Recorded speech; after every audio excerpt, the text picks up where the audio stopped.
Vamos nos colocando em sintonia com o nosso mentor espiritual, vamos sentando comodamente em nossas cadeiras, sentindo que do alto desce sobre nós uma luz azul bem bonita.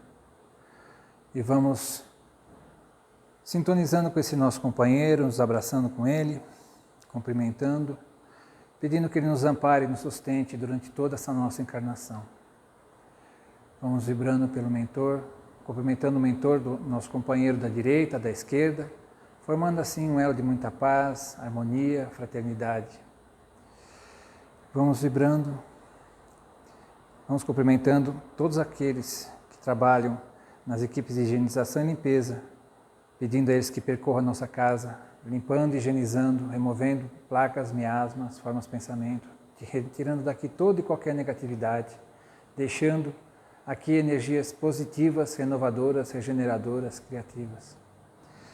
Vamos cumprimentando a Ricardo e seus cruzados, pedindo a eles que se postem em nossas portas e janelas, permitindo a entrada apenas daquilo que foi programado para a noite de hoje.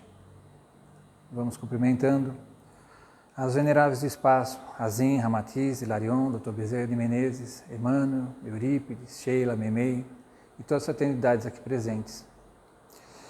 Vamos cumprimentando ao nosso querido amigo Anjo Ismael, responsável pela evangelização do nosso país, pedindo que mais uma vez nós possamos nos comprometer na realização dessa tarefa.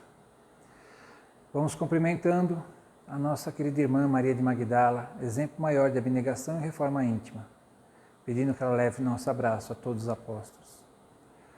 Vamos nos abraçando a nossa Mãe Celestial, Maria de Nazaré, pedindo que ela nos ampare, nos sustente, nos envolva com seu amor, nos ajude a ser pessoas melhores, mais amáveis, mais tolerantes, mais pacientes, mais amoráveis.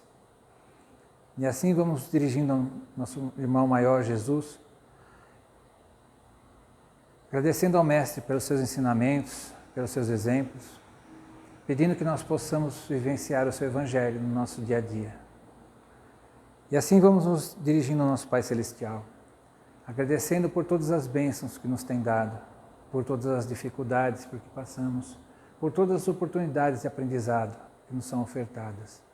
Por tudo vos agradecemos, Senhor, com a prece. Pai nosso que estais no céu, santificado seja o vosso nome. Venha a nós o vosso reino. Seja feita a vossa vontade, assim na terra como no céu. O pão nosso de cada dia nos dai hoje. Perdoai as nossas ofensas, assim como nós perdoamos a quem nos tem ofendido. E não nos deixeis cair em tentação, mas livrai-nos de todo mal. Que assim seja, graças a Deus, graças a Jesus. E assim pedimos permissão para darmos por iniciada a nossa palestra de hoje. Boa noite a todos. Sejam bem-vindos à nossa casa, ao nosso lar. Hoje a gente vai conversar sobre a ação dos espíritos na nossa vida. E então, nós vamos citar 3 livros diferentes, né, do Kardec, em que ele explica, né, como que ocorre essa situação, essa ação dos espíritos na nossa vida. Então, no livro Instruções Práticas sobre as Manifestações Espíritas, capítulo 2, das Manifestações Espíritas, no item Ação Oculta, ele fala: muitas vezes os espíritos agem sobre a nossa mente, a nosso contragosto. Solicitam-nos a fazer isto ou aquilo. Julgamos agir por impulso próprio, quando apenas obedecemos a uma sugestão estranha. Muitas vezes nós somos envolvidos, né? Na grande maioria das vezes, nós somos envolvidos por espíritos afins, em sintonia com os nossos pensamentos, com as nossas vibrações. E nós somos levados a receber as suas ideias, né? Que vão ser filtradas pela gente. Porque ele fala assim: não devemos daí concluir que não tenhamos ação. Longe disso, o espírito encarnado tem sempre o livre-arbítrio. Em definitivo, não faz senão aquilo que quer e muitas vezes segue seus próprios impulsos. Ou seja, nunca que a ação de um espírito para o bem ou para o mal viola o nosso livre-arbítrio. Somos nós que, recebendo essa influenciação, sintonizando nessa faixa de vibração, que recebemos essa mensagem, é que nós decidimos aceitá-la ou não. Pode ser boa, pode ser ruim, nós é que decidimos o que nós vamos receber, certo? Durante o sono, haja ou não sonho, toda vez que há o entorpecimento dos sentidos, a alma se expande, né? Então,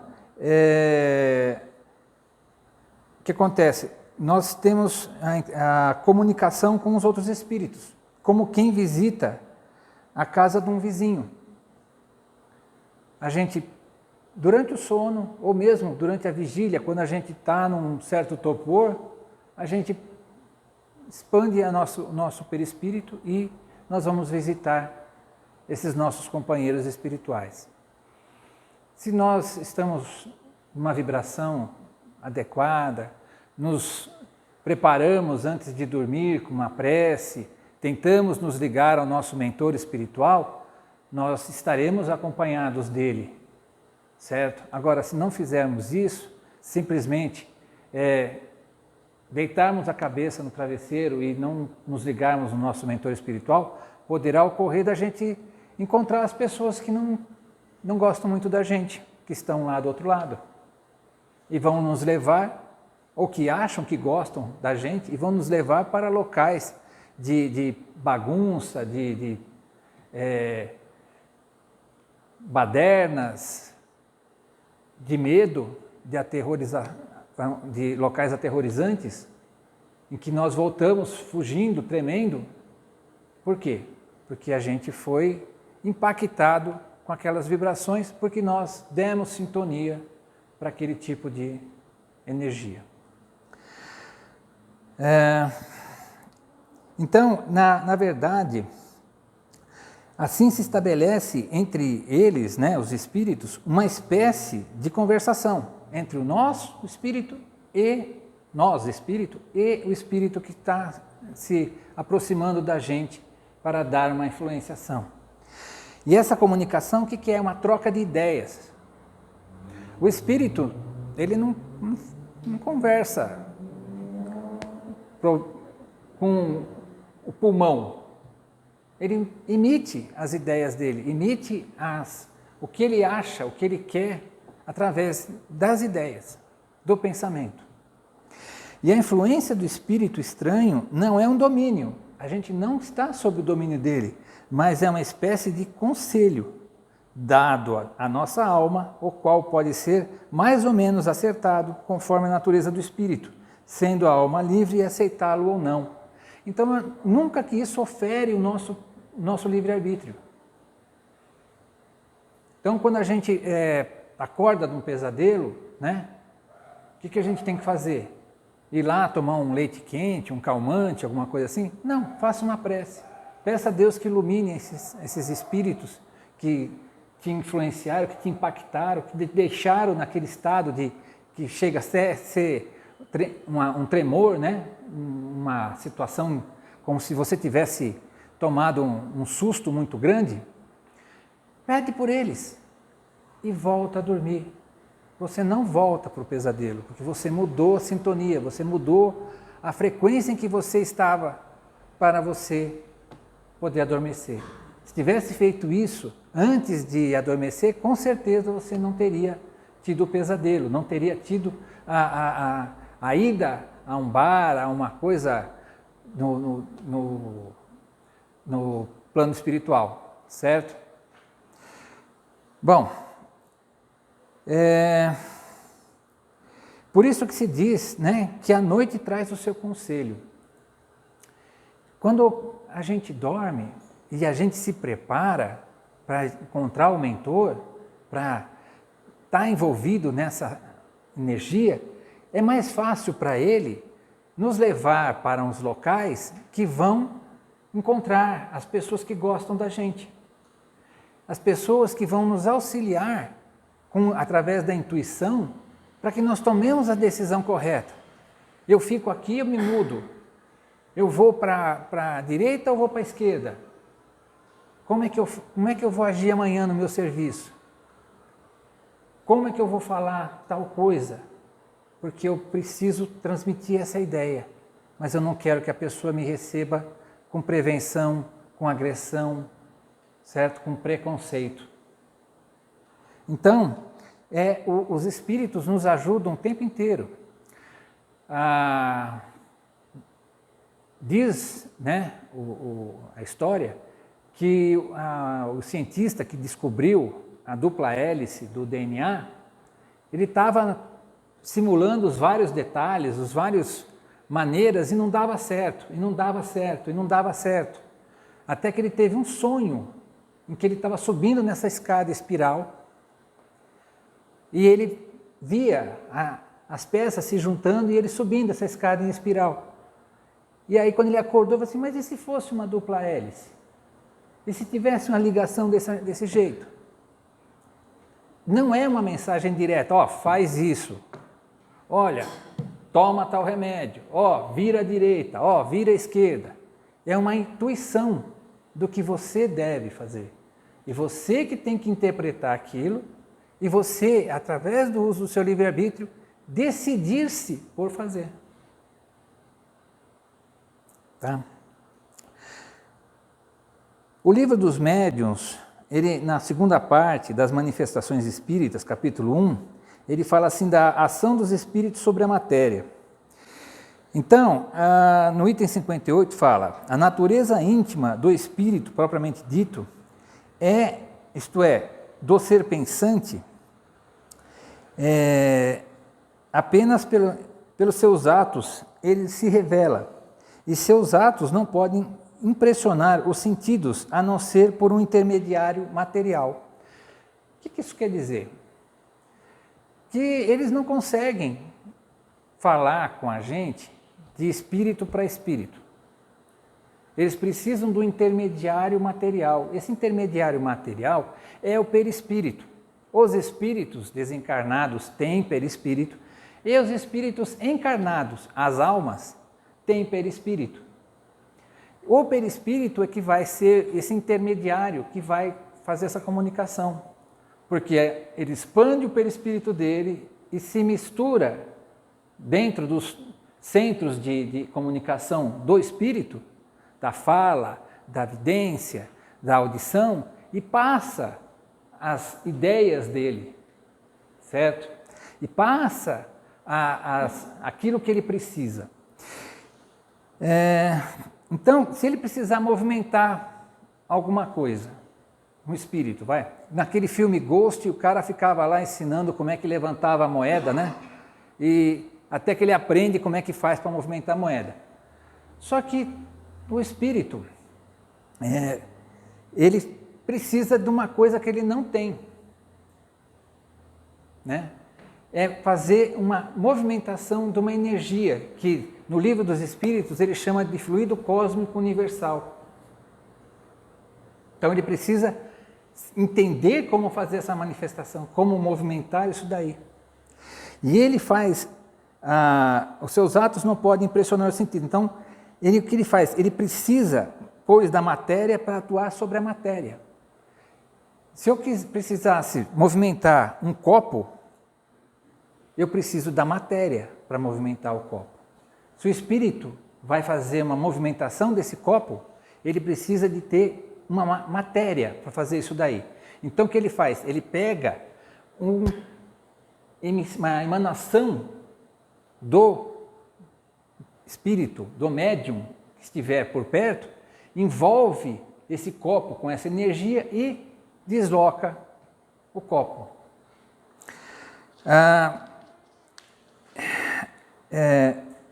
Então, tem por instrumento direto da sua ação o perispírito, como o homem tem o corpo. Ora, o perispírito é matéria. Depois, serve-lhe também de agente intermediário fluido universal, espécie de veículo sobre o qual ele atua, como nós atuamos, nós encarnados, sobre o ar, para obtermos determinados efeitos, como a dilatação, como a compressão, a propulsão, certo? Ou as vibrações. Quando a gente fala, a gente está movimentando o ar, emitindo ondas sonoras, que é o que a gente recebe para fazer a comunicação.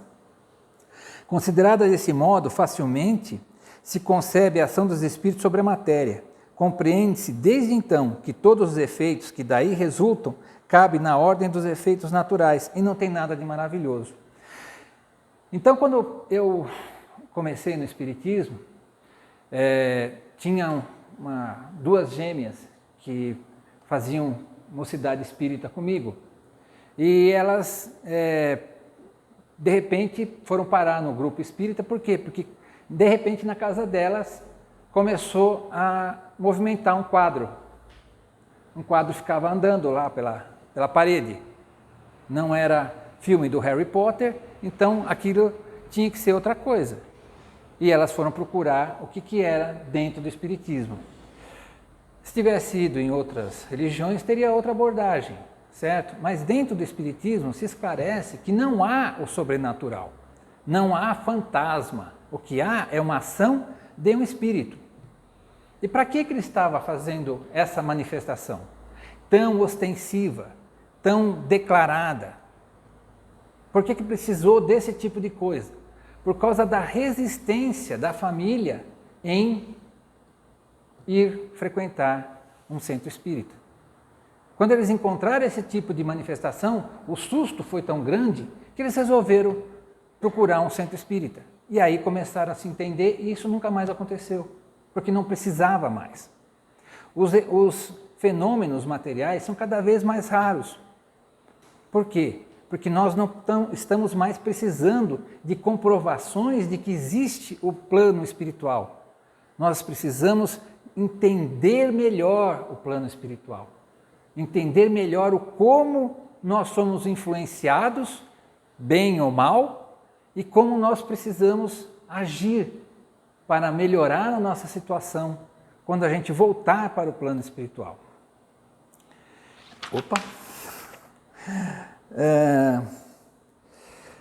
Então essas coisas só parecem sobrenaturais porque se lhe não conhecia a causa.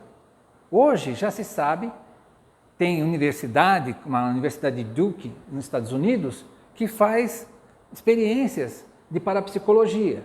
A parapsicologia nada mais é do que o espiritismo sem Jesus. É só a parte científica, não tem a parte moral. Então o que acontece? Nós temos uma comprovação de que há um envolvimento de um fluido e essa pessoa, que é um médium, cede esse fluido e há um efeito que ela ou um espírito vai estar fazendo a manifestação. Na época que se precisava comprovar-se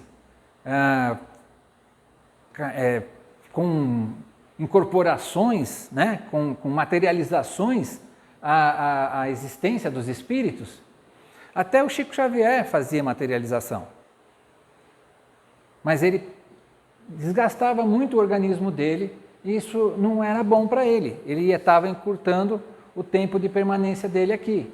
Então, pediu-se que ele não fizesse mais. Na Inglaterra, existia um cientista chamado Crookes, que ele estava estudando uma materialização que ocorria de uma menina chamada Kate King. Então ela se materializava da cabeça até o final da saia, não se via os pés. Mas você podia apalpar, você podia tomar a pulsação, você podia medir o movimento do peito, né, da respiração. Você podia cortar o cabelo, pedaço da roupa, e depois isso aí voltava a se materializar. E aquilo persistia por um tempo e depois se diluía fora, mas tinha peso, tinha consistência. Então era o quê? Matéria. Então, o perispírito é o que? É um meio semimaterial É uma matéria que está em outra frequência, certo? Em que a gente não consegue perceber. E ela envolve o nosso corpo físico, certo? E serve de intermediário para o nosso espírito. Ela é o molde do nosso corpo físico. Então, quando eu vou fazer um passe, é uma influência de um espírito sobre outro espírito. Eu estou lá desejando o bem, estou doando amor para aquele outro espírito e ele, em sintonia, está recebendo. Se ele estiver pensando quanto que está o jogo do Corinthians ou do Palmeiras, ele não está recebendo nada, certo? Mas se ele estiver sintonizando naquilo que Deus está mandando para ele, nas bênçãos que ele pode receber daquilo, ele vai ser atendido, ele vai receber.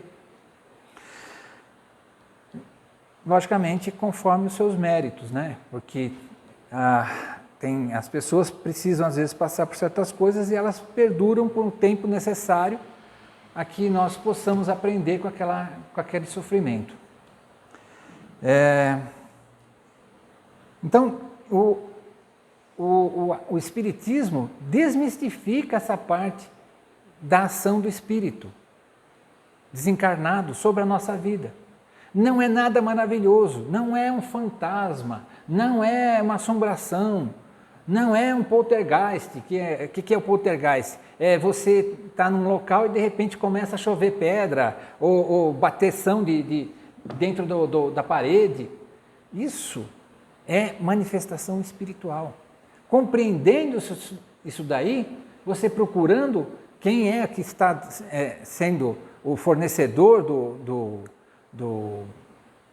fluido que está sendo usado, você vai conseguir eliminar essa causa, entendendo também o porquê que ela está acontecendo.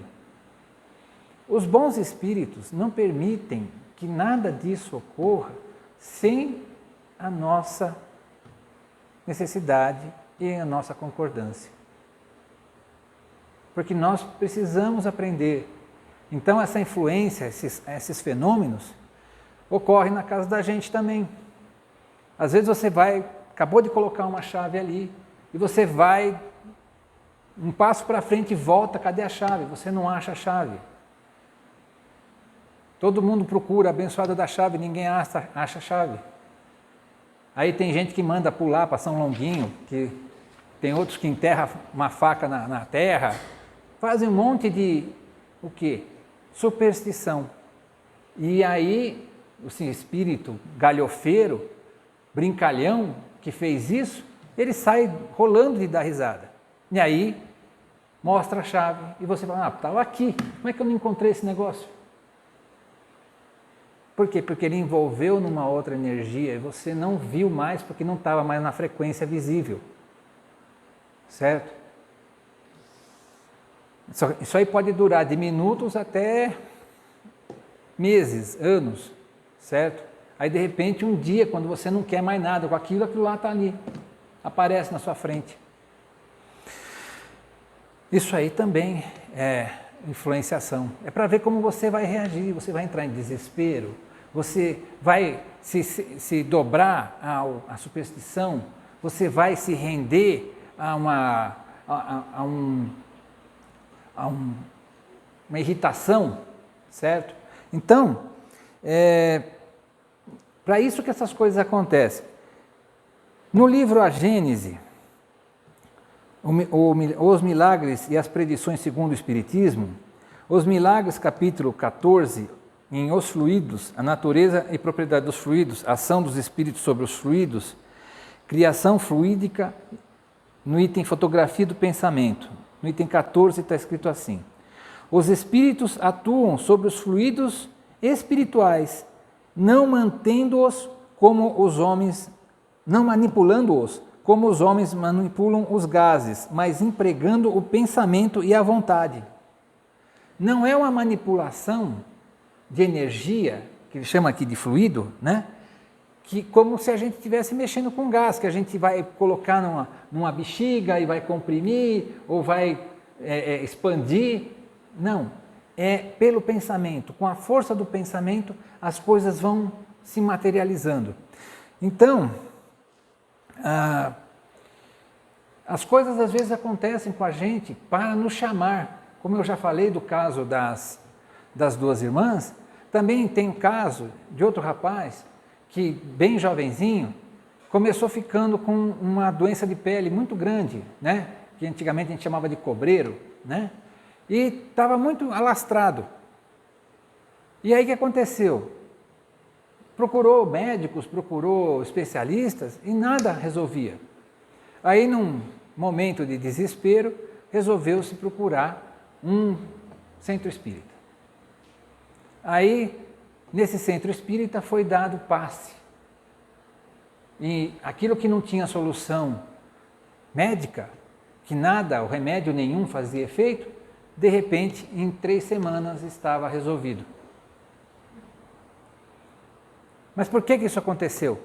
Foi perguntado para um espírito que estava acompanhando aquele jovenzinho o que estava acontecendo, por que ele estava fazendo mal para aquela pessoa.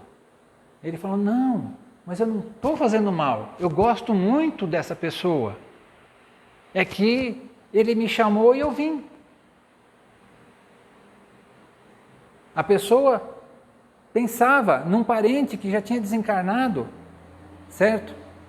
Só que era de saudade e aquele espírito estava ali, não queria o mal da pessoa, só que estava misturando as energias dele com as energias do jovem.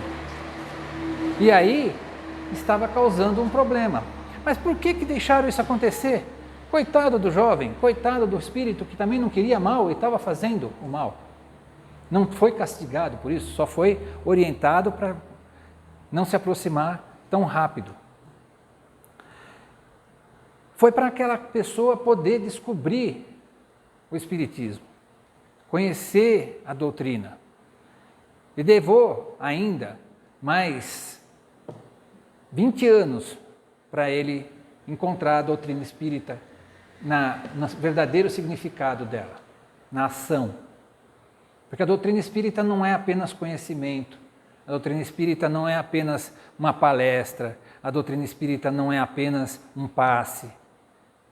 A doutrina espírita é a mudança dentro da gente mesmo. E levou 20 anos para esse rapaz começar a mudar dentro dele mesmo. Começar a entender as coisas, começar a querer mudar as coisas. Isso com influência de mãe, com influência de esposa, mas não é tempo perdido. Ele tomou conhecimento lá atrás, tomou contato lá atrás, e aquilo ficou como uma sementinha esperando para germinar no momento adequado. Então as coisas acontecem com a gente, boas e más, para que a gente possa aproveitar as experiências e as oportunidades para avançar, para progredir, para buscar novos conhecimentos e novos usos da nossa inteligência. Então, vamos procurar ficar atento se o que está acontecendo com a gente não é um chamado para a gente trabalhar, para a gente se dispor a amparar o próximo, para a gente, em vez de reclamar, a gente silenciar e abrir o nosso coração para amparar, para vibrar a favor e para estender a mão para o nosso próximo. Muito obrigado.